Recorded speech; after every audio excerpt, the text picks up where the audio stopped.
pagbasa. Pagbasa mula sa aklat ni Propeta Isaias.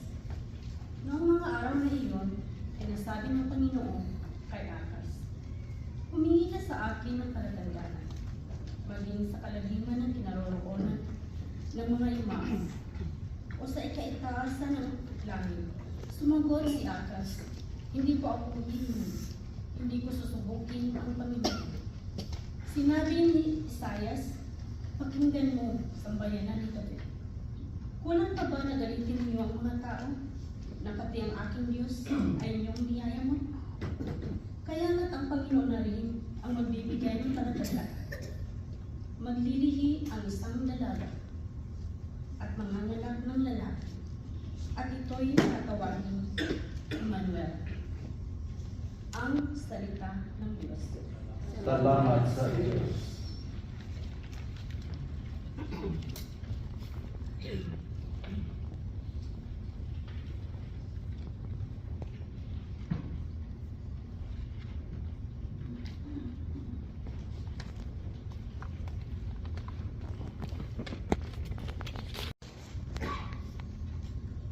Ikalawang pagbasa.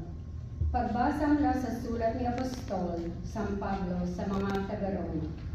Mula kay Pablo, na alipin ni Kristo Jesus, tinawag upang maging apostol at hinirang upang mangaral ng mabuting balita ng Diyos. Sa inyong lahat, minamahal ng Diyos na nangarian sa Roma na tinawag upang maging mga banal. Sumainyo nawa ang pagpapala at kapayapaan mula sa Diyos na ating Ama at Panginoong Hesukristo. Ang mabuting balitang ito na ipinangako niya noong panguna sa pamamagitan ng mga propeta at nagsasaad ng mga banal na kasulatan ay tungkol sa kanyang anak, ang ating Panginoong Hesukristo. Sa kanyang pagiging tao, siya'y pinanganak mula sa lipi ni David at sa likas na kabanalan ng kanyang espiritu.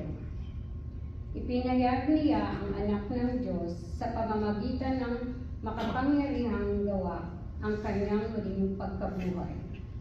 Sa pamamagitan niya, tinanggap namin sa Diyos ang kaloob na maging apostol upang ang lahat ng bansa ay akayin sa pananampalataya at sa pagsunod sa Kanya. Kabilang din kayo sa mga tinatawag na maging tagasunod ni Hesukristo, ang salita ng Diyos. Salamat sa Diyos.